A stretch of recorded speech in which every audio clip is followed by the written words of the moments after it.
Two people are screaming, voices cracking, hands shaking. The kind of argument where nobody's actually listening. Everyone's just waiting for their turn to be louder, tension thick enough to cut. And then there's that one person, standing in the middle of it all, completely still, eyes steady, shoulders loose, not a single flinch, and suddenly the whole room feels off.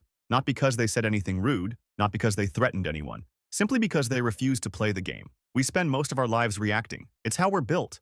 It's what we're taught, even if nobody ever said it out loud. Someone raises their voice, you raise yours higher. Someone disrespects you, you clap back. Someone ghosts you, you chase harder. Someone pulls away, you panic and reach. That's the dance. That's the unspoken contract most people sign without ever reading. And as long as everyone's playing by those rules, the chaos has somewhere to go. But when one person quietly steps off the dance floor, everything breaks down. Think about what happens when you throw an emotional punch at someone who doesn't react. You expected a block, a dodge, an excuse, a counterattack. Instead, nothing. They just let it pass through them like smoke, and now you're swinging at air.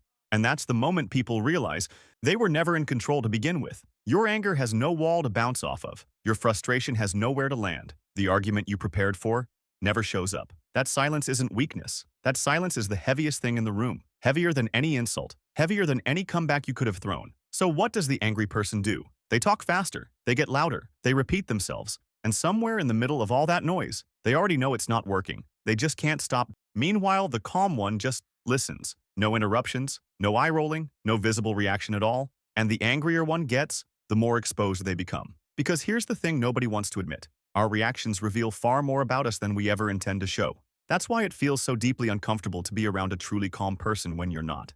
It doesn't feel like peace, it feels like a mirror being held up. And in that quiet reflection, you see yourself, raw, unfiltered, no chaos to hide behind. The noise you were making, suddenly you can hear all of it. And suddenly, you hear yourself, the way everyone else already has. The calm person didn't judge you for any of it. They didn't even react to it. They just held up the mirror and let you see yourself. And most people can't handle what they see. That's not a power move. That's not manipulation. That's just what real stillness does. Involuntarily, effortlessly, every single time.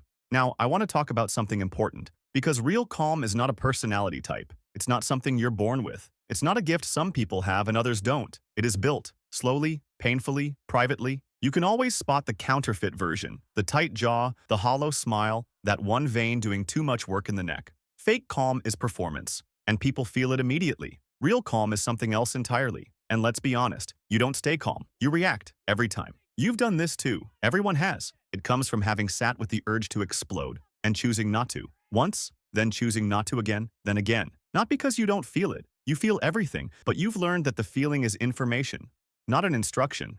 You don't have to obey every fire that starts inside you.